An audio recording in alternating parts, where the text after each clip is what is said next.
Muy buenos días tengan todos ustedes, transmitiendo desde la Universidad Don Bosco, desde la ciudad de Uruapan, Michoacán. Les damos la más cordial bienvenida a esta conferencia que nos dictará la doctora Carla Penélope Ramos Aguilar.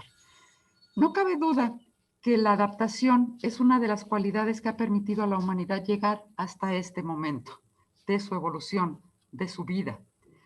Y estamos en un parteaguas, estamos en un punto de quiebre en donde debemos aprender a una nueva forma de interacción humana, una nueva forma de interrelacionarnos. La Universidad Don Bosco, precisamente consciente de la responsabilidad social que tiene para con la sociedad, para con su personal, padres de familia, alumnos, docentes, con todas las personas que nos siguen, ha elaborado una serie de protocolos, una serie de actividades, acciones, capacitaciones para podernos ir acostumbrando, ir incorporando estos nuevos esquemas que vamos a empezar a aplicar desde ya. El día de hoy, y como parte de estas actividades, y siguiendo también las directivas de la Universidad Nacional Autónoma de México, a la institución a la que estamos incorporados aquí en la Universidad Don Bosco, tenemos el gusto de recibir a la doctora Carla Penélope Ramos Aguilar. Ella es médico cirujano y partero por la Universidad Michoacana de San Nicolás de Hidalgo, médico especialista en medicina de urgencias, egresada del Hospital General de Zona número 48, San Pedro Jalpa, en la Ciudad de México, por el Instituto Politécnico Nacional. Actualmente es médico adscrito en el Hospital General de Zona número 1, licenciado García Telles, del Seguro Social, en la ciudad de San Luis Potosí. Médico líder de equipo COVID en áreas de reanimación y coque COVID, así como en áreas de observación y primer contacto COVID. También es profesor titular en la materia de medicina de urgencias en la Universidad Cuauhtémoc, allá en San Luis Potosí, y médico urgenciólogo en el Hospital Lomas, de igual manera en la ciudad de San Luis Potosí.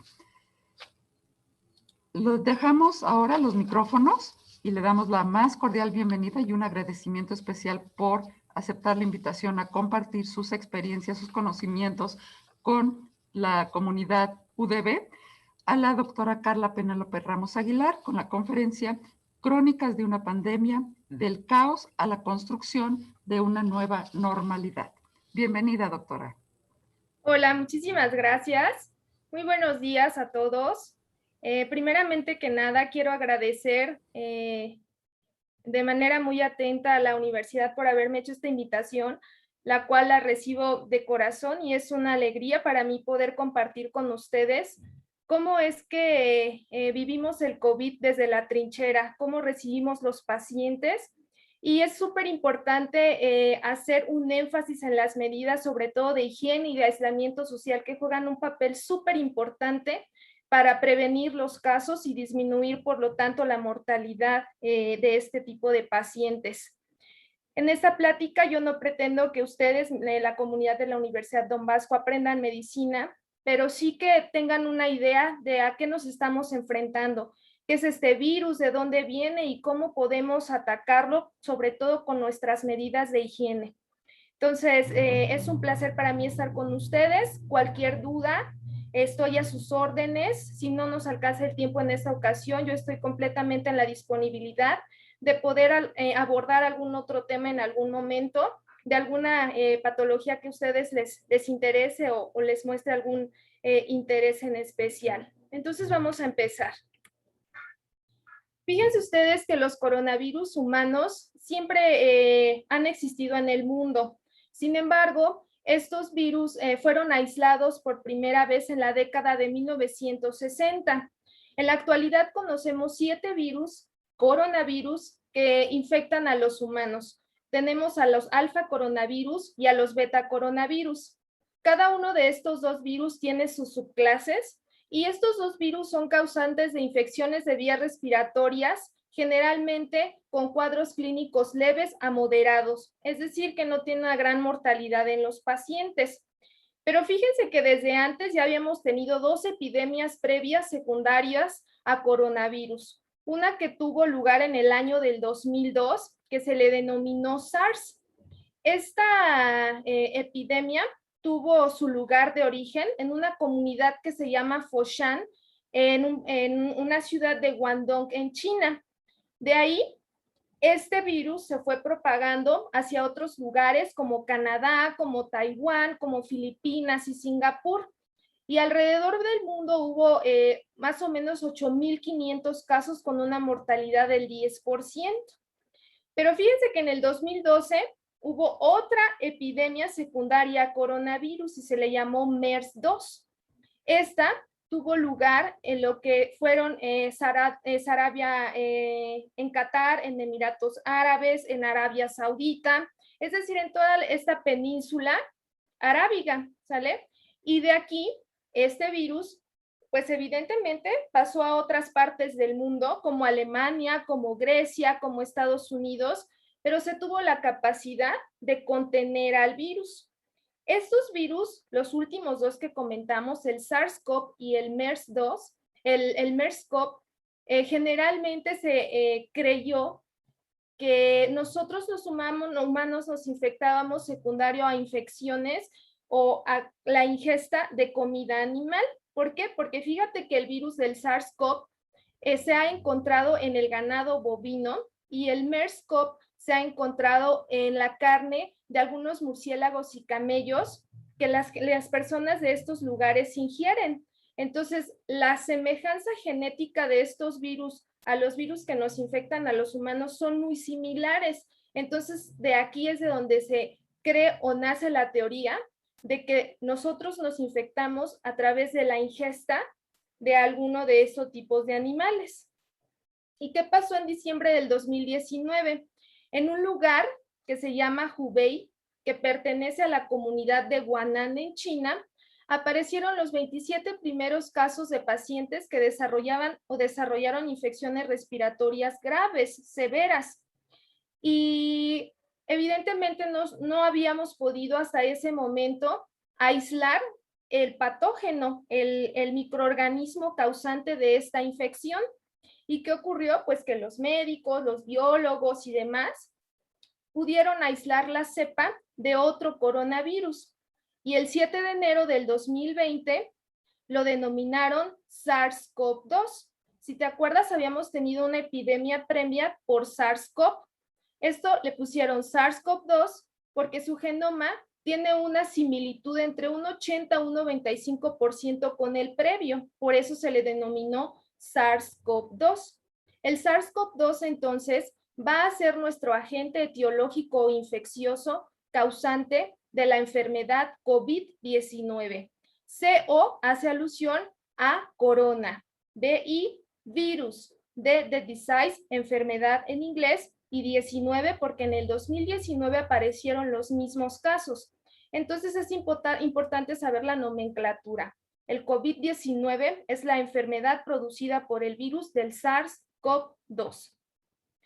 En cuanto al hecho de dónde viene esta enfermedad, también se ha aislado este tipo de virus de los murciélagos sobre todo, y en este animal que se llama pangolini.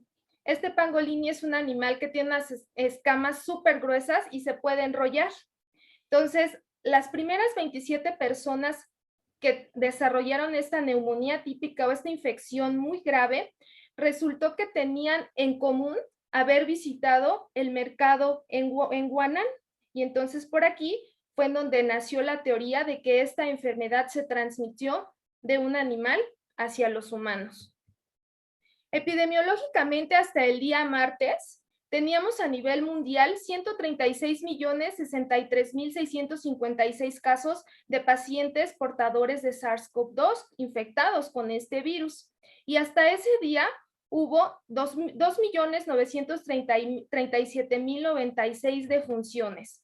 Si nos vamos más cerca a nuestro país de México, en México para el día martes había 2.280.213 casos de virus. Y en ese día se detectaron 209.338 muertes.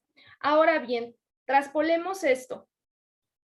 Si recuerdan, nosotros en diciembre somos muy pues ahora sí que hacemos todas nuestras reuniones familiares, nuestras reuniones decembrinas. Y fíjense que esto impactó en estas estadísticas. Yo quiero que ustedes se ubiquen en el día 21 de enero, que es prácticamente la mitad del mes de enero. Si recordamos el periodo de incubación de un paciente que es portador de este virus, puede ir desde 5 hasta 7 días y empieza con las manifestaciones clínicas. En diciembre, secundario a las fechas decembrinas, en enero tuvimos una segunda oleada de casos de coronavirus y esto pues lo relacionamos mucho con las fiestas decembrinas. Para el 21 de enero tuvimos 22,339 casos, pero fíjense cómo va descendiendo los números de casos hasta el día 12 de abril, en donde nada más se reportaron 1,627 casos. Esto es muy importante, sobre todo porque si rompemos lo que es nuestro aislamiento social, visitamos a la familia, a los abuelitos, entre otras personas, o hacemos grandes reuniones, se dispara completamente la curva de casos nuevos. ¿Y qué pasó con la mortalidad? Para el 16 de enero teníamos, o se tuvieron, 1,743 muertes, y si lo traspolamos para el 12 de abril, se reportaron 364 muertes. Entonces, fíjense la importancia que tiene el hecho de que continuemos con nuestras medidas sanitarias, con nuestras medidas de sana distancia y de aislamiento social. Bueno, ¿qué es este virus? Cuando nosotros empezamos a escuchar los primeros casos de coronavirus, la verdad es que sí me llamaba bastante la atención. Bueno, ¿qué es el coronavirus? ¿Cómo es su estructura? Bueno, aquí les presento al coronavirus. Los coronavirus generalmente tienen una forma esférica. Estos se caracterizan porque en su superficie tiene ciertas proteínas. La más importante de estas proteínas y que es la culpable de todo el mecanismo fisiopatológico es la glicoproteína S o spike, de la cual hay dos subunidades, una S1 y una S2. Entonces, esta estructura junto con estas glicoproteínas o proyecciones son las que se van a adherir a las células de nuestro cuerpo. Este virus, su genoma o su material genético, está compuesto por RNA. Entonces, una vez que el cuerpo se infecta con este virus y entra al organismo, a través de estas proyecciones en su superficie, se va a adherir a unos receptores que se llaman los receptores de angiotensina 2. Estos se encuentran principalmente en los pulmones, en el corazón, en el intestino, en la vejiga, y por lo tanto, estos confieren la capacidad al virus de no solamente infectar los pulmones. Por eso algunas personas pueden llegar a presentar diarrea, por ejemplo, como síntoma principal.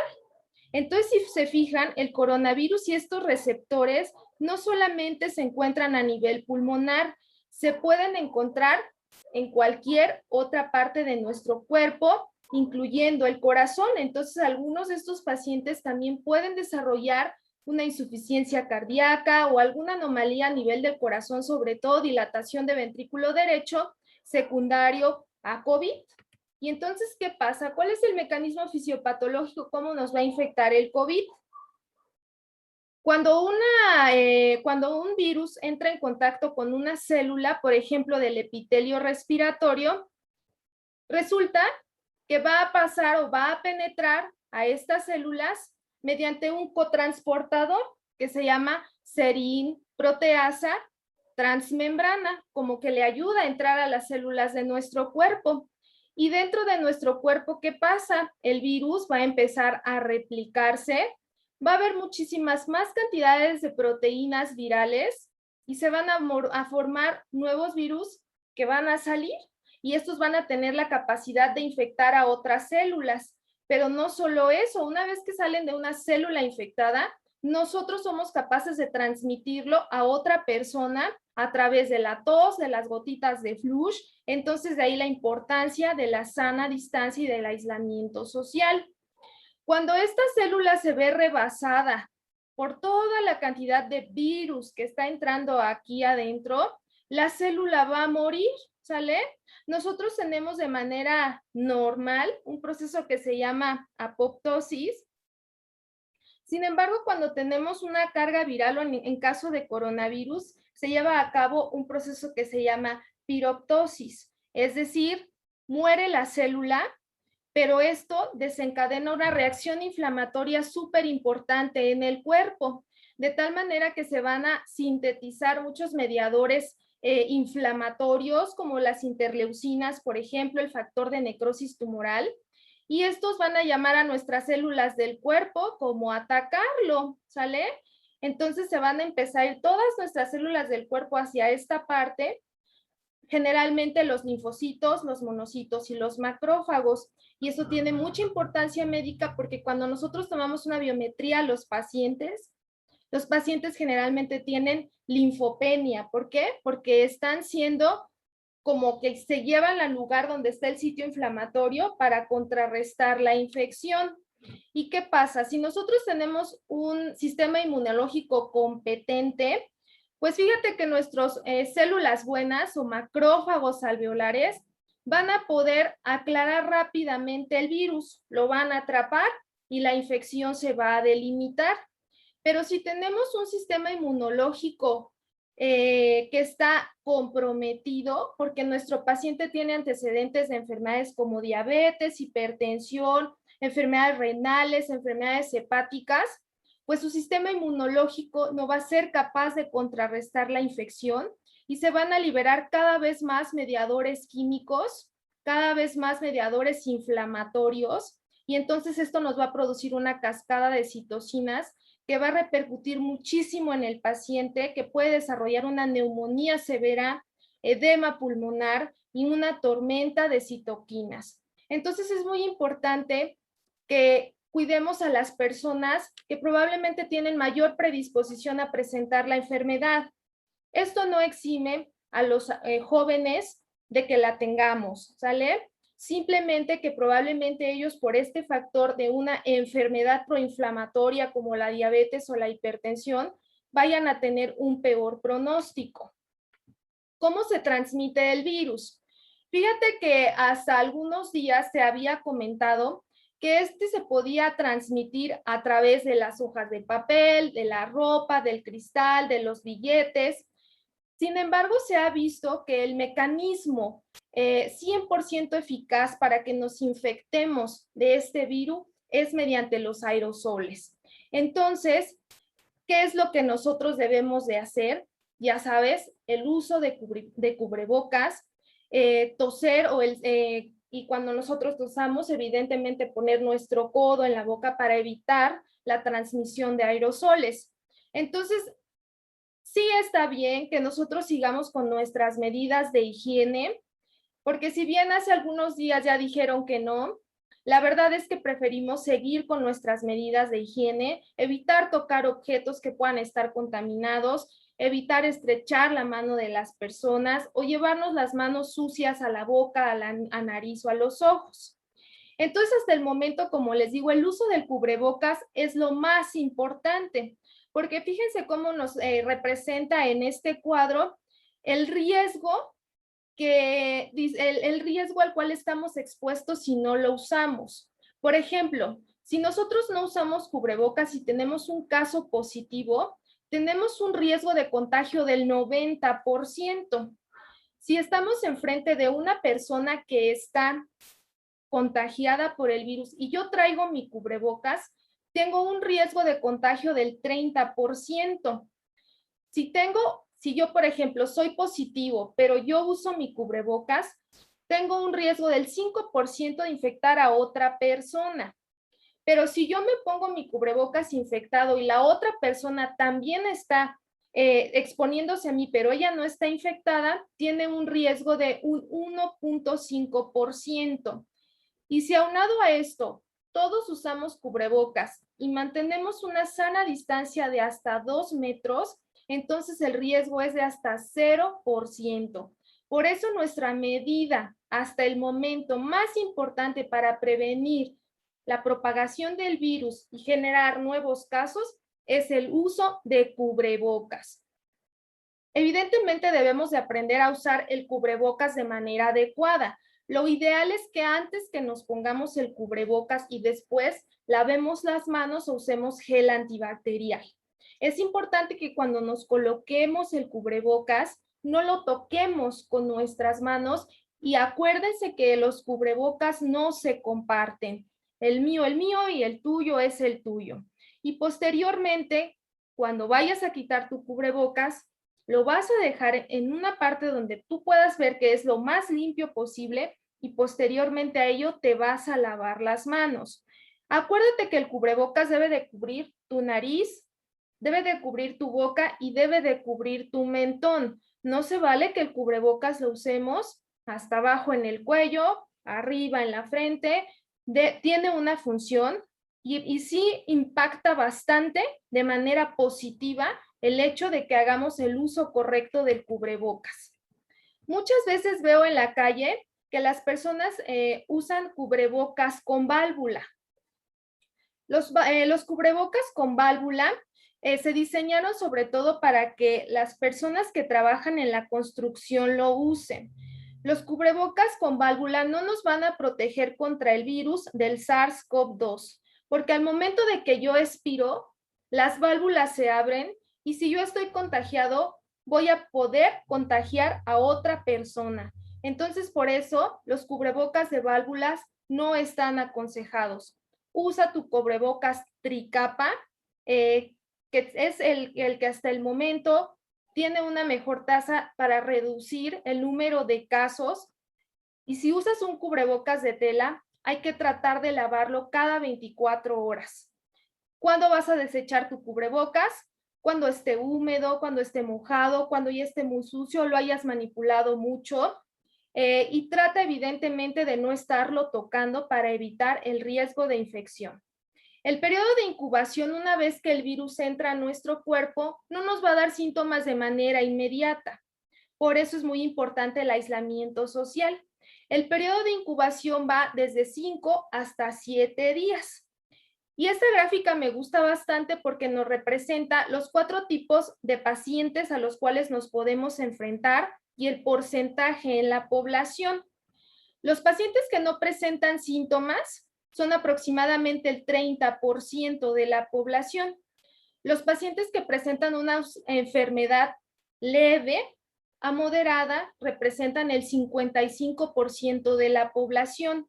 Los pacientes que presentan síntomas severos representan el 10% y los pacientes críticos representan el 5%. Todos estos pacientes tienen un periodo de incubación aproximadamente de 5 a 7 días. Si te fijas, los pacientes asintomáticos son capaces de estar contagiando. Entonces, el hecho de que tú digas, no, yo me siento bien, estoy bien, no quiere decir que no lo tengas. ¿Por qué? Porque salimos a la calle, vamos al Oxxo, vamos al banco, entonces evidentemente tenemos riesgo de contagiarnos. Y muchas veces nos preguntamos o nos preguntan, ¿cuánto tiempo o en cuánto tiempo yo puedo ser contagioso para una persona? Si tu paciente, o en este caso tenemos una persona asintomática, este paciente llega a ser contagioso hasta 14 días desde el inicio de sus síntomas. Un paciente que tiene síntomas leves a moderados puede llegar a ser contagioso hasta 21 días. Pero si tenemos pacientes ya que tienen síntomas severos o están críticamente enfermos, su periodo de contagiosidad se alarga hasta por más de 25 días. Entonces, toma en cuenta siempre que si eres asintomático, por 14 días puedes estar infectando a las demás personas. Si bien la mortalidad en los pacientes no sintomáticos y que tienen síntomas leves llega a ser hasta del 0%, del 50% de los pacientes que desarrollan síntomas graves o críticos, el 50% de estos pacientes van a fallecer. Entonces, siempre hay que tomar en cuenta que dentro de este 5% pueden estar mis abuelos, pueden estar mis papás, pueden estar mis primos y quizá ellos vayan a caer en el 50% de los pacientes que vayan a fallecer. Entonces, siempre hay que hacer conciencia en nuestras medidas de higiene. ¿Cuáles son los síntomas que presentan los pacientes? Este estudio es muy bonito porque recapituló cerca de 150 estudios alrededor del mundo, con un total de 41,000 pacientes estudiados con respecto a sus síntomas.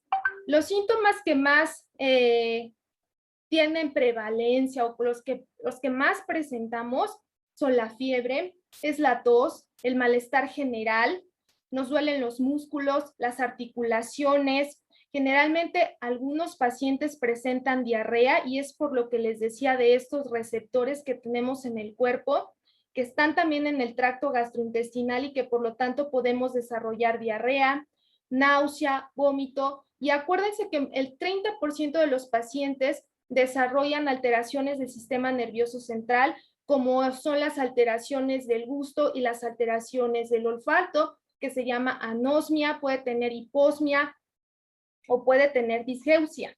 Entonces, el cuadro clínico del COVID-19 es muy florido, pero casi todos tienen en común la fiebre, la cefalea y el ataque al estado general, dolor articular y la diarrea. Entonces, es importante que también veamos en este estudio, en esta tabla, que la mayor cantidad de pacientes que ellos recopilaron fueron del sexo masculino. Y sí hemos visto que en el sexo masculino tiene mayor prevalencia la enfermedad porque quizás ellos tengan más receptores para la enfermedad.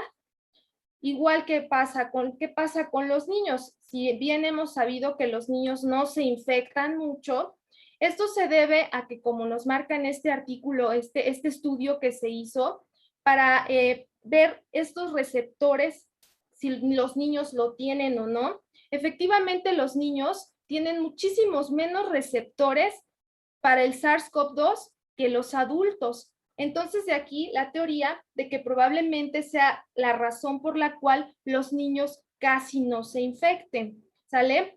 El 85% de los niños que se enferman presentan síntomas leves, ¿sale? Y hasta el momento se han documentado 40,000 niños contagiados en México y de estos 308 niños han fallecido a causa de COVID-19.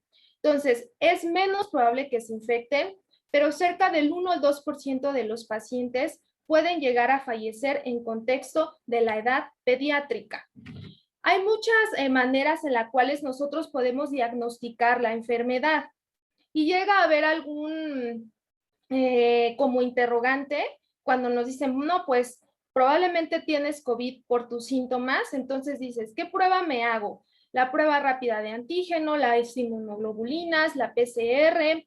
Entonces, no todas las pruebas las vamos a pedir al mismo tiempo de la enfermedad. ¿Por qué? Porque no siempre van a salir positivas y tienen un rango de periodo de tiempo en el cual nos van a servir más para detectar la enfermedad. Tenemos pruebas rápidas y una prueba de ellas es la prueba de antígeno para SARS-CoV-2. La prueba de antígeno, hagan de cuenta que va a detectar como algunas partes de lo que es el virus. Pero esta prueba, fíjate que tiene más sensibilidad entre el día 2 y el día 7 de la enfermedad. Entonces, si ustedes van al hospital después de los 7 días, no vayan a solicitar que se les haga la prueba rápida para SARS-CoV-2 porque muy probablemente va a salir negativa. Y si a ustedes se la hacen y les dice que es negativa, pues tú vas a quedarte con la seguridad de que pues ya no lo tengo porque la prueba salió negativa, pero resulta que a partir del 7º día, la prueba tiene un rango de falsos negativos más amplio. Por eso, esta prueba es mejor que la solicitemos y la hagamos en los primeros 2 a 5 días. ¿Cuál otra prueba tenemos? La prueba de las inmunoglobulinas. Las inmunoglobulinas, haz de cuenta que son como las defensas que tenemos en el cuerpo y no las vamos a sintetizar de manera inmediata tras la exposición al virus.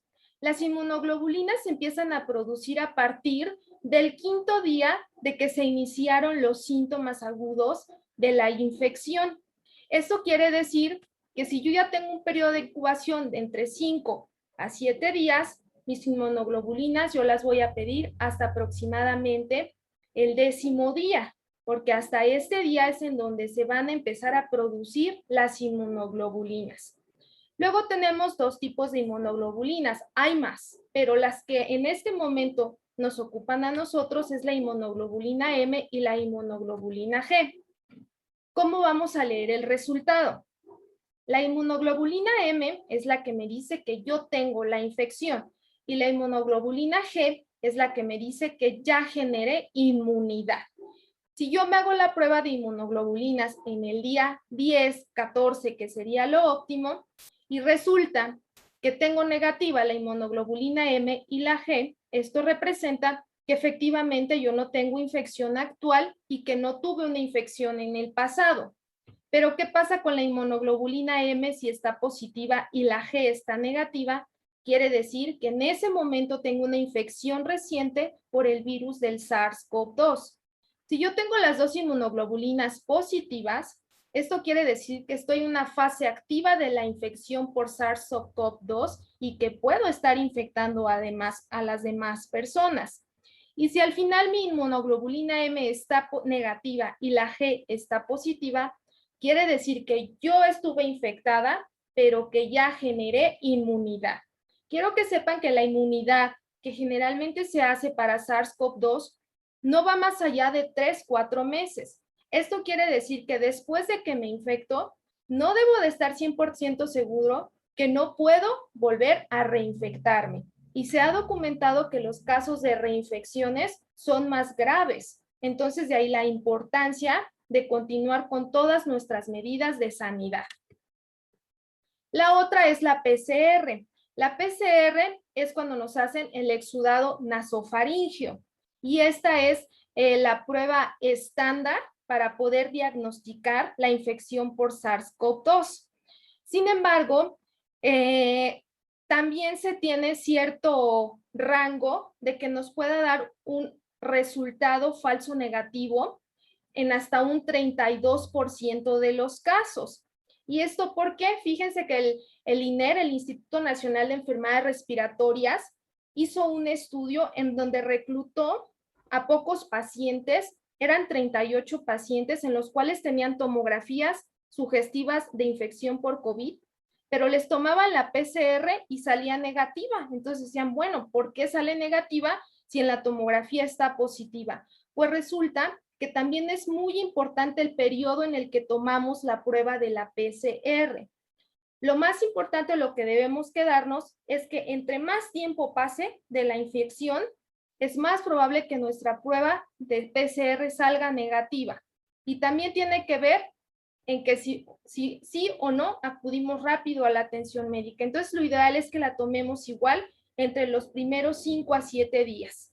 ¿Sale? Otra forma o otro motivo por el cual puede salir negativa la prueba es porque tomamos de manera inadecuada la muestra, porque en lugar de hacer un exudado faríngeo, pues lo tomamos de la amígdala, por ejemplo, y entonces el resultado ya no va a ser confiable, porque puede haber retrasos en el manejo y el transporte de las muestras y porque a partir del 9º día las tasas de falsos negativos van aumentando. Entonces la PCR, entre más tiempo pase, más puede darnos resultados negativos sin que realmente lo sean.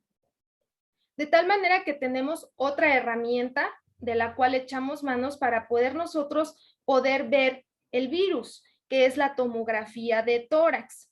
En la tomografía de tórax se ven estos infiltrados y quiero que ustedes sepan que en condiciones normales los pulmones se ven completamente negros. Pero si nosotros tenemos estas imágenes blanquecinas en los pulmones, a estas imágenes nosotros les llamamos envidrio despulido. ¿Y qué pasa? Que son opacidades periféricas, son infiltrados, los cuales se pueden diseminar a todo el campo pulmonar.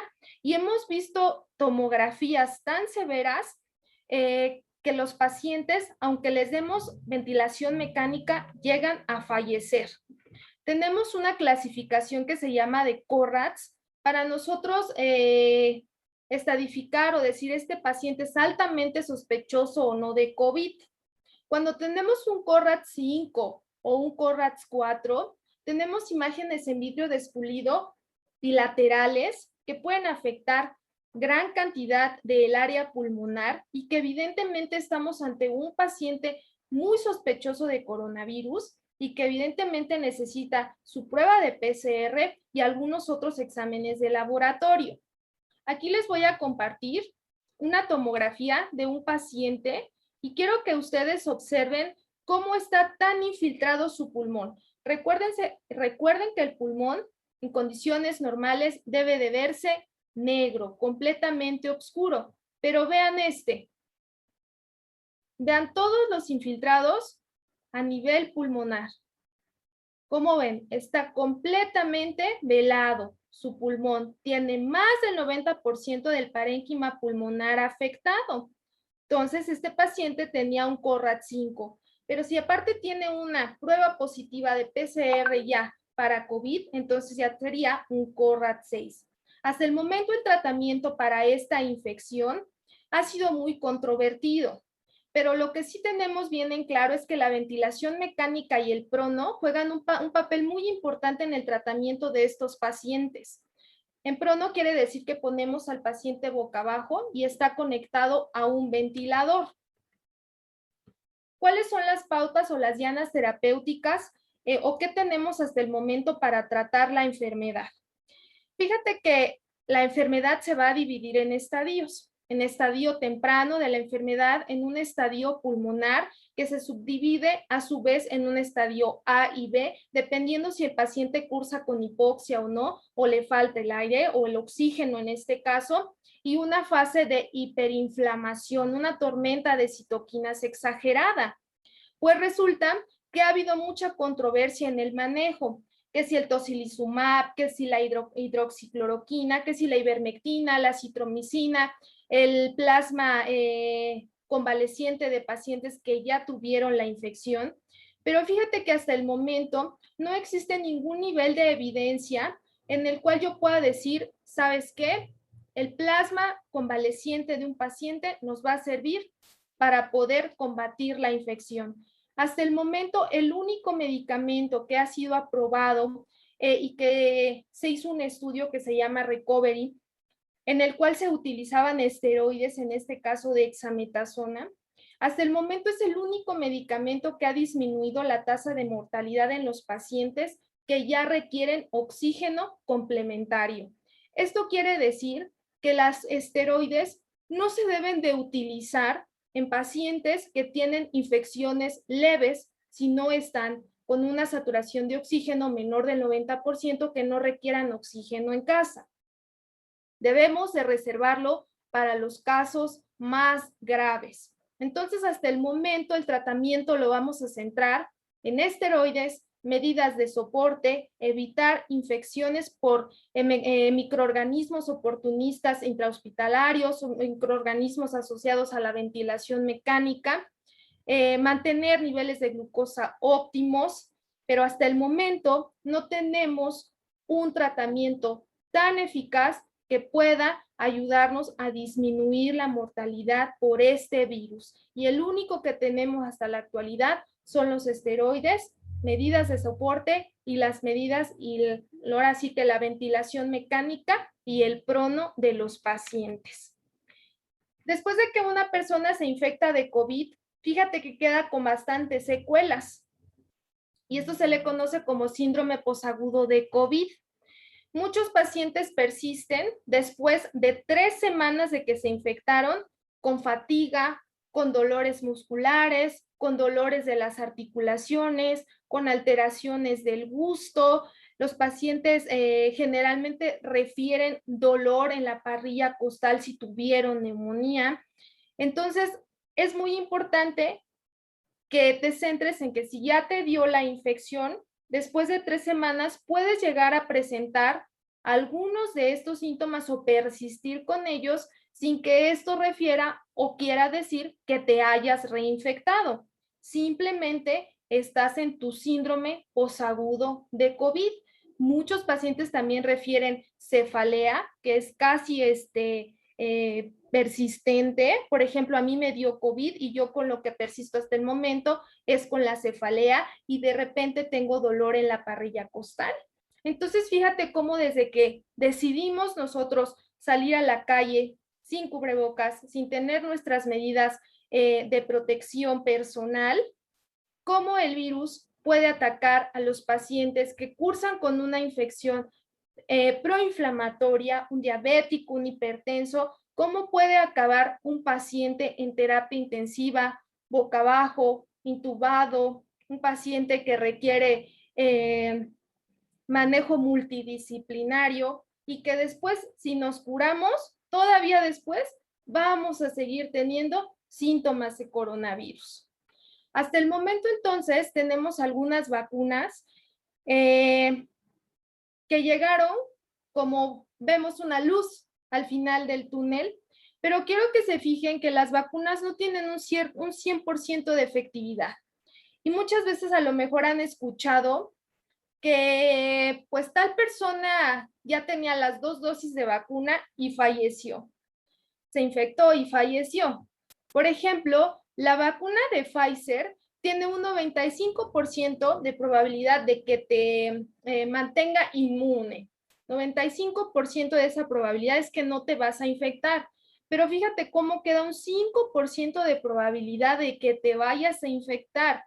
Y es muy probable que las personas que ya se vacunaron y que tuvieron un cuadro grave de coronavirus, que tuvieron un cuadro grave o fallecieron secundario a una infección de SARS-CoV-2 y que ya estaban vacunados, muy probablemente estos pacientes cayeron en el 5% de probabilidad de que se pudieran reinfectar.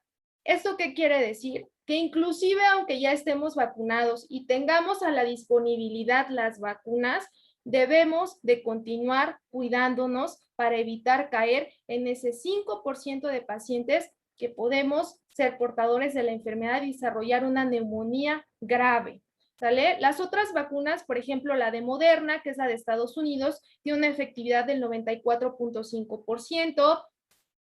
La Sputnik tiene una efectividad del 91.6%, que es la rusa. Entonces, si se fijan, la efectividad de cada una de estas va bajando, de tal manera que la de Pfizer es la que tiene mayor efectividad, pero aún así tiene un rango en el cual podemos llegar a infectarnos. Todas las vacunas van a requerir una primera dosis y una segunda dosis, excepto la de Janssen, que nada más es una sola dosis. Entonces, ¿qué queremos que aprendan con respecto a toda esta plática y a un panorama en general del coronavirus? Pues la importancia que tienen nuestras medidas de higiene y aislamiento social. Es decir, debemos de lavarnos las manos con agua y jabón. A base, si lo vamos a utilizar, el alcohol debe de ser a base de alcohol del 70%. Hay que desinfectar las superficies que tocamos, los celulares, las computadoras, las manijas de las puertas, aunque ya vimos que es muy improbable que este sea el mecanismo por el cual yo me vaya a infectar. Evitar saludar de mano y mantener la sana distancia de entre 1,5 metros hasta 2 entre cada persona. Utilizar nuestro cubrebocas y evidentemente utilizarlo de manera adecuada. Hablar, chatear y hacer videollamadas si extrañamos mucho a nuestros familiares, pero evitar verlos de manera presencial. Y bien importante, evitar la desinformación y rumores. Siempre hay que acercarnos a informarnos en fuentes confiables. Hay que hacer ejercicio y meditación en casa, eso también nos ayuda mucho. Y si tú tienes alguna duda, es importante que te comuniques con un profesional capacitado en caso de dudas y de manera inmediata debes de seguir las instrucciones de las autoridades de salud. ¿De qué manera nosotros, comunidad de la Universidad Don Bosco, podemos tener un impacto positivo y disminuir los casos de coronavirus haciendo y tomando estas medidas? Entonces, como conclusión, yo les quiero dejar esto que dice: al encontrarnos frente a una enfermedad relativamente nueva, que es una infección por SARS-CoV-2, es inherente que debemos de aprender a vivir bajo una nueva normalidad, aún y cuando tengamos al alcance los diferentes tipos de vacunas. pues esto no nos va a eximir de contraer la enfermedad con todas las agravantes y secuelas que conlleva. Por eso yo los quiero invitar a no bajar la guardia y continuar con nuestras medidas de higiene y aislamiento, ya que en definitiva tendremos un impacto positivo en la presentación de nuevos casos, evitando así el colapso de nuestro sistema de salud. Entonces, comunidad de la Universidad Don Bosco, a todos estos estudiantes que nos estuvieron escuchando hoy, al público en general, lo más importante siempre va a ser nuestras medidas preventivas. Una vez que el paciente llega al hospital con una tomografía como la que les enseñé, su mortalidad es muy alta. Yo les quiero dejar esta frase que dice: el doctor ama a sus pacientes y reza por ellos sin que lo sepan. Quiero decirles que vivir la pandemia desde este lado ha sido complicado. Nos hemos tenido que enfrentar a, a, mucho, a muchos ataques por parte de la sociedad, inclusive. Sin embargo, créanme que esta es una enfermedad nueva y que cada día salen cosas nuevas y tratamos de empaparnos del mayor conocimiento para poderles ofrecer a ustedes un mejor tratamiento y que quedemos con una buena calidad de vida. Les hablo una persona que ya tuvo COVID. En septiembre hice una neumonía, tuve que hacer rehabilitación pulmonar y pese a que mi edad relativamente es joven, la verdad es que no me fue tan bien. Entonces los invito a todos a que continuemos empapándonos de conocimiento en fuentes confiables. Si hay dudas, acérquense a un médico capacitado para que los pueda manejar de una manera adecuada. No hagamos caso en este momento a la vecina, a lo que le pasó a otro paciente, porque cada persona es única. Entonces, espero que les haya servido esta charla. Si hay alguna duda, con todo gusto, la podemos compartir. Y como les comento, yo estoy en la más disponibilidad. Si alguno de ustedes o la universidad quiere que toque algún otro tema para desarrollarlo, entonces quiero agradecerles a todos por escucharme y espero que les haya servido mi plática.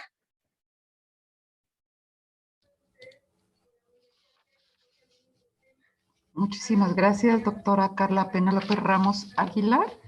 Le invito a que nos acompañe ahora ya sin la presentación. Muy importante esta conferencia porque hemos escuchado muchos de estos datos a lo largo de este año, último año, pero creo que no va a faltar momento y oportunidad de reforzarlos porque convertimos una actividad, un hábito en una rutina y la dejamos de lado. Es como cuando respiramos, ya no pensamos en respirar, pero si no lo hacemos nos vamos a morir. Si no guardamos nuestra distancia, si no tenemos estos cuidados de lavado y aceptamos que tenemos que convertir nuestros hábitos de interrelación en otras formas, pues vamos a continuar teniendo problemas de salud graves al sistema, a nuestro sistema social, a nuestro sistema familiar, que vamos a estar lamentando por mucho tiempo. Son los tiempos que nos tocaron, no los pedimos, pero son los que nos tocaron y pues debemos adaptarnos, debemos aprender a estas nuevas condiciones. Exactamente. Se dice que un hábito se alcanza en 21 días, entonces ya llevamos más de un año y medio, casi un año y medio de pandemia. Entonces yo creo que el hábito de lavarnos las manos, de usar nuestro cubrebocas, de mantener nuestra sana distancia, yo creo que para este año y medio ya casi de pandemia, creo que ya todos debemos de tenerlo y si no es así, es el momento adecuado evitar una tercera, una cuarta oleada de casos de coronavirus, siempre siguiendo nuestras medidas sanitarias adecuadas. Y bueno, dentro de los comentarios que hay en el Facebook, pues básicamente son agradecimientos por la información tan clara, por la forma tan amena y también tan clara para podernos dar esta importante información y pues con la invitación también de muchos de los usuarios que en este momento todavía están conectados, más de 660 personas, y que dan las gracias por abrir y compartir sus conocimientos para con los jóvenes y en nombre pues, de todos los alumnos, de los maestros, pues estamos conscientes que debemos promover este tipo de actividades para que volvamos, y como menciona alguien en algún comentario, ojalá podamos volver nuevamente a estar en clases presenciales, pero esto va a depender muchísimo de que en efecto sigamos todos estos protocolos. Sí vamos a volver en algún momento a estar en clases presenciales, pero previamente tenemos que aprender a esta nueva interacción, a esta nueva interrelación, si no, pues vamos a tener que volver a estar en cuarentena por mucho tiempo más. Hemos tenido la oportunidad de conocer casos dramáticos sobre esta enfermedad, casos leves.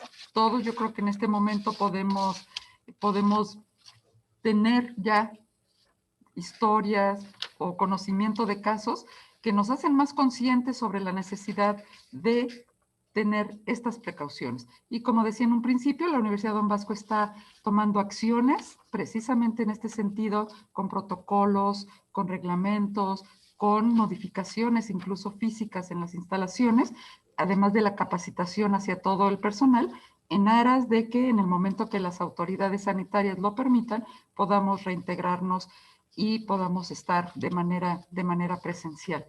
Invito a los que tengan preguntas a que las hagan por el Facebook y en ese mismo medio la doctora Carla Penélope Ramos Aguilar les contestará en unos minutos, ya que no se despliegan todas las preguntas de golpe y como muchos pusieron su nombre como asistencia, no las podemos ver todas de este momento, pero las que alcancé a ver en ese momento básicamente eran muchas gracias y muchas felicitaciones a la doctora. Y pues a nombre de la Universidad Don Bosco y a nombre de nuestro rector, el doctor Raúl Duarte Castillo, y el director general, el presbítero Sergio Arroyo Rodríguez, pues queremos darle las más amplias gracias, una gratitud infinita por acompañarnos en esta plática, por orientarnos. Algo de lo que dijo usted que es muy importante, hay que ir a las fuentes confiables y en este caso usted es una fuente confiable, doctora, en primera línea en contra del COVID, lo cual la experiencia y los conocimientos como doctora pues nos hacen saber que usted nos está hablando con datos duros, con elementos que no nos queda ninguna duda de que debemos seguir estos protocolos, estas cuestiones que usted está manejando durante todos los momentos de su plática. Muchísimas gracias. Okay. Y recordar a toda la población el uso de la máscara, el cubrebocas, y pregunten si, por ejemplo, esta que yo traigo puesta es útil. Yo no tengo a nadie más alrededor aquí ahorita, pero, bueno, sí hay gente, pero sí está a más de 2 metros. Pero, ¿qué es mejor? ¿Nada más el cubrebocas o depende también dónde estemos? El uso de cubrebocas, como les comentaba, es lo más importante, debido a que a través de este podemos evitar la contaminación mediante aerosoles. Si aparte de nuestro cubrebocas podemos usar una careta, también estamos evitando el uso o la contaminación a través de las mucosas de los ojos, porque el virus también puede entrar a través de la mucosa de los ojos. Entonces, si traemos cubrebocas y aparte traemos nuestra careta, la efectividad de protección para nosotros y de los demás pues puede elevarse hasta un 100%. Entonces, sí es importante que usemos el cubrebocas y si podemos usar una careta, igual para evitar la contaminación a través de la mucosa de los ojos. Dos preguntas que están poniendo ahorita en el chat del Facebook. Nos dicen que si el dióxido de cloro sirve no. para este caso. Sí, como les comentaba, el dióxido de cloro hasta el momento no tiene ningún beneficio. Al contrario, se han reportado casos de quemaduras de tracto esofágico, tracto intestinal y que los pacientes acaban en terapia intensiva, aparte de COVID hasta el momento el dióxido de cloro tampoco tiene nivel de evidencia para poder utilizarlo. Como les comentaba, había muchos esquemas de tratamiento, el plasma convaleciente, la citromicina, la ivermectina, Ninguno tiene nivel de evidencia, a excepción de los esteroides de tipo dexametasona y por un tiempo corto, que son 10 días nada más, a dosis de 6 miligramos por 10 días nada más, y solo si el paciente requiere oxígeno complementario. Si no, no. No hay nivel de evidencia. Otra pregunta que nos hacen es de alguien que ya han pasado varios meses de que tuvo COVID y sigue presentando el problema de falta de olfato, que si eso tiene cura, si hay alguna forma de rehabilitación en ese sentido. Hasta el momento, la anosmia, como les comentaba, el síndrome post-COVID puede alargarse hasta 6 meses y la anosmia o alteraciones del olfato se han reportado muchos pacientes que no lo recuperan al 100%. Hasta el momento no tenemos alguna rehabilitación que podamos decir, hace estos ejercicios como para la terapia pulmonar, por ejemplo. Esperemos que con el paso del tiempo el paciente pueda recuperarlo al 100%, pero hay casos en donde los pacientes quedan con disminución del olfato hasta la actualidad. Entonces, hasta el momento no hay algo que podamos ofrecerle para que podamos ahora sí que recuperar el olfato al 100%. Alguien también nos pregunta que si alguien que es asintomático podría desarrollar los síntomas graves. Una persona que es asintomática como tal, lo dice, no tiene ningún síntoma. Entonces, no, un asintomático, como su nombre lo dice, no tiene ningún síntoma. Así va a pasar su enfermedad, pero puede ser contagioso hasta por 14 días. La mortalidad en estos pacientes es del 0%. No tiene síntomas, no puede desarrollar un síntoma grave. Otra pregunta que le hacen es si es recomendable la revisión cotidiana de la oxigenación como una medida preventiva. En la medición de la oximetría hay que recordar que no se hace en cualquier dedo de las manos. La oximetría se debe de hacer en el dedo medio y hay artículos sobre esto en el cual nos da un valor más confiable con respecto a la oxigenación que tiene el paciente. Muchas veces el hecho de estar con la oxigenación 3 veces al día o cada vez que quiero, también tiene un impacto psicológico en mí. Hoy saturo al 94% y en unas horas al 91%. Chin, ya estoy mal. No, tranquilos. Si no tenemos un dato de severidad, de insuficiencia respiratoria, que yo esté utilizando mi musculatura accesoria de la respiración para poder oxigenarme, tranquilos, mídanlo cada tercer día en el dedo medio de su mano y listo, porque esto también causa temor, eso también nos causa un impacto psicológico. Entonces, ¿no? La oximetría dedo medio, si no tienes ningún síntoma de alarma, cada 24 horas si usted quiere, pero no lo hagas de manera cotidiana, ¿sale? Muy bien. Otra pregunta que nos hacen con respecto precisamente a la falta de olfato es si usted dice que hasta 3, 6 meses, pero ¿qué pasa si ya pasó más tiempo y sigue sin el olfato? Probablemente va a quedar con hiposmia el paciente. Esto quiere decir que siempre va a tener algo que le recuerde que tuvo infección por SARS-CoV-2 y que desafortunadamente cayó en el porcentaje de los pacientes que no llegan a recuperar al 100% su olfato. Y otra pregunta, usted mencionaba sobre el cubrebocas tricapa, pero nos preguntan que cómo pueden reconocer el mejor cubrebocas para el día a día. Los mejores cubrebocas son los de color azul, que son tricapa, aunque también tenemos el KN95 y el N95. El N95 sobre todo es de uso intrahospitalario, en personas que vamos a estar expuestos directamente a los aerosoles del paciente, como es intubarlo, por ejemplo.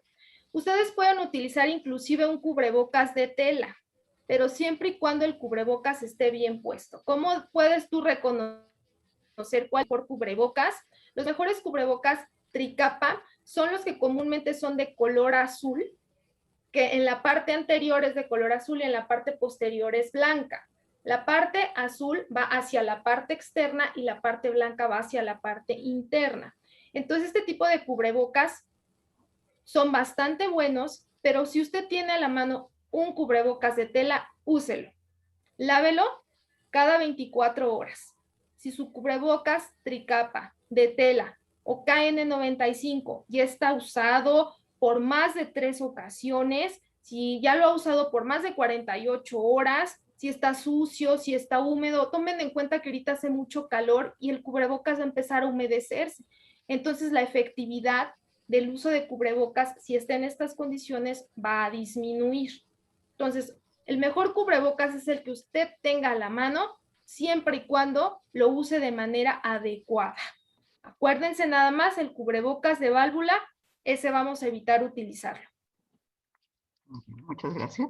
Y una pregunta más, es pregunta sobre las vacunas, que si se hicieron pruebas en seres vivos y qué tan efectivas realmente son. Hay muchísimo que se ha hablado sobre este caso de las vacunas, de que si se tenían que tener años, claro, cuando estaba Luis Pasteur haciendo su vacuna, seguramente se necesitaba mucho más tiempo que ahora por el desarrollo de la tecnología, pero ¿qué nos puede comentar al respecto? Afortunadamente, por el hecho de tener esta tecnología tan avanzada, pues tenemos la oportunidad de tener una amplia gama de vacunas. Las vacunas con respecto a si se hicieron en humanos o no, hay que recordar que cuando una vacuna ya está en fase 3, quiere decir que ya se probó en humanos, como es el caso de estas vacunas. Entonces, sí, están probadas en humanos y sí tienen efectividad, pero ninguna efectividad es al 100%. La de mayor efectividad es la de Pfizer, del 95%, son 2 dosis, la primera y la segunda con diferencia de 21 días y alcanza una efectividad de 95%. Entonces, si ya tenemos una vacuna que está en fase 3, quiere decir que ya se utilizó o se estudió en humanos. Y una pregunta más. ¿A qué se deben las secuelas psicológicas del COVID? Sobre todo tiene que ver mucho con el aspecto de cómo lo vivamos. Por ejemplo, hablo en mi caso, yo tenía bastante temor de que mi caso evolucionara a una neumonía severa. Y dormir con eso es como un impacto impresionante para nuestra mente. Muchas veces decimos, no, estamos bien, no me preocupa, pero el simple hecho de tener que llevar mi cubrebocas todos los días ya me implica un poco de estrés. El hecho de que la otra persona ya se me acerque y no traiga cubrebocas ya me implica un poco de estrés. Entonces, todo el estrés, aparte de la enfermedad en sí, se debe al estrés social que también tenemos. Entonces, evidentemente, si estamos cayendo en un cuadro de estrés secundario a COVID, de que no puedo dormir porque estando en la pandemia, quizás valdría mucho la pena en hacer uso de nuestros especialistas en psicología. Nos pueden dar muchas herramientas para que podamos aprender a vivir con el virus, porque definitivamente el virus ya no se va a ir. El virus ya se va a quedar para siempre y debemos de adaptarnos a él. Entonces, si hay en algún momento cuadros de depresión, sí, los hemos visto en los pacientes, pero mucho en contexto de la hospitalización, de ver a otros pacientes enfermos, de verse a sí mismo enfermo, que está perdiendo peso. Entonces, si hay algún aspecto psicológico, también hay que tratarlo y canalizarlo con los especialistas en esto. Algo que preguntan en relación también a las vacunas es parte de lo que también has salido publicado, que las vacunas, yo lo leí en específico de la Pfizer, que solo tiene una efectividad por 6 meses. ¿Es real esto? Es decir, dentro de 6 meses se van a tener que vacunar otra vez las personas. Mire, eso también es algo súper importante. No podemos saber hasta el momento cuánto tiempo dura la efectividad, porque la vacuna apenas se empezó a poner en febrero, en enero, febrero.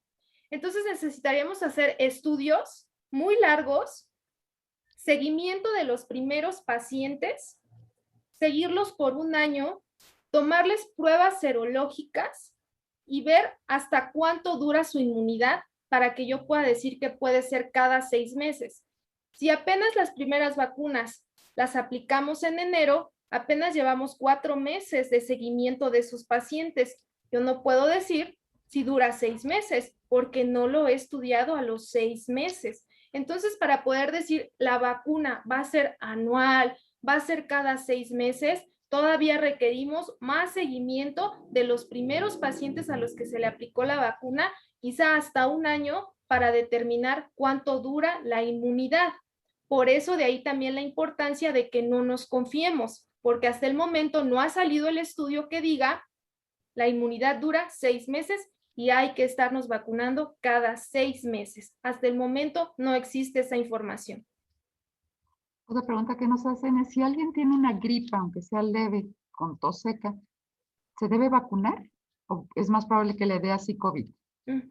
Cuando uno va a ser vacunado para SARS-CoV-2, siempre nos hacen un test. Y si nosotros tenemos, aunque sea una gripa, no nos van a vacunar, ¿sale? Debemos estar completamente asintomáticos, ir completamente sanos, ¿sale? Si está con un cuadro gripal leve, no se aconseja que se vacune, porque hay pacientes que pueden desarrollar una gripa leve y sea coronavirus. Entonces, lo ideal es que nos mantengamos asintomáticos y nos vacunen.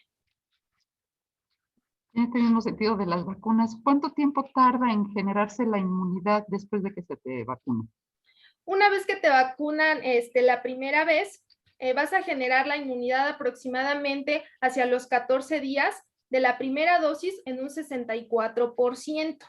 De tal manera que cuando te aplican la segunda dosis, a los otros 14 días desarrollas tu inmunidad en un 95%. Entonces, más o menos de la primera dosis hasta entre los 14 o 21 días para desarrollar más de la mitad de la inmunidad. Ya nos comentaba que, bueno, las vacunas tienen un rango, hasta la máxima, la de Pfizer, de 95%, pues vuelven a preguntar si se puede uno infectar aunque ya te hayan vacunado, pero creo que esa pregunta ya no respondió, Sí. pero si quiere hacer algún comentario al respecto. Sí, acuérdense que como les comentaba, el hecho de que ya nos hayamos vacunado no nos exime del riesgo de que podamos reinfectarnos, porque ninguna vacuna tiene un 100% de efectividad. Entonces, desafortunadamente, hay pacientes que caen, por ejemplo, en la de Pfizer, en el 5% de probabilidad de infectarse y se infectan.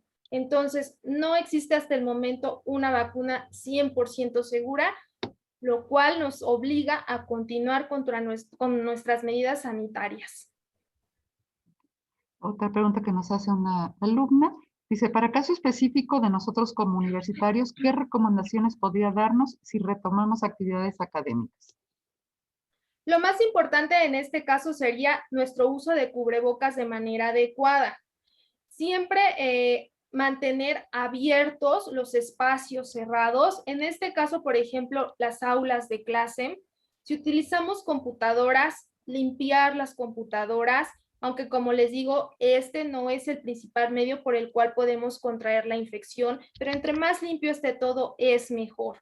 El aislamiento quiere decir que podamos tener una distancia mínima entre 1.5 metros entre un alumno y otro, y evidentemente el lavado de manos, el uso de gel antibacterial. Eso también puede impactar mucho en ustedes si van a regresar a clases. Lo que yo les recomendaría es cómprense un buen cubrebocas, porque esta es la medida en la cual vamos a evitar nuevos contagios. Otra más, ¿la vacuna puede provocar síntomas graves o ponerse mal las personas?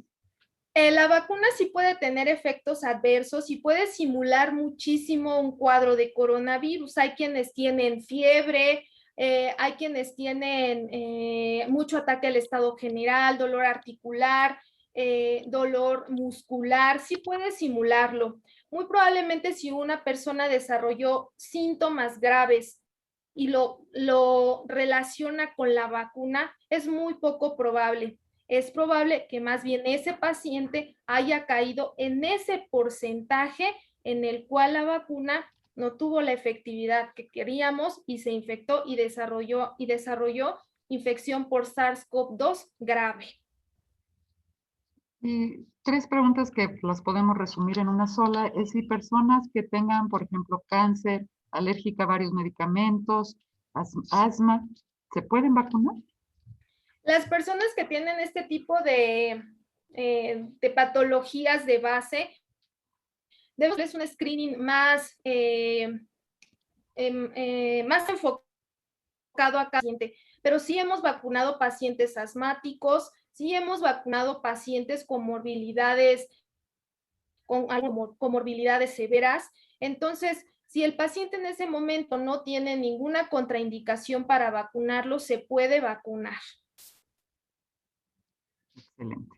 Bueno, siguen algunas preguntas, pero bueno, te habíamos dicho de un cierto tiempo y también para que los alumnos puedan retomar sus actividades, un descanso también, algún alimento antes de su siguiente clase. Y pues queremos reiterarle, van a quedar las preguntas en el Facebook y allí mismo vamos a pasárselas a la doctora Carla Penón López Ramos para que nos haga favor de contestarles a todos los que amablemente nos están siguiendo en esta transmisión.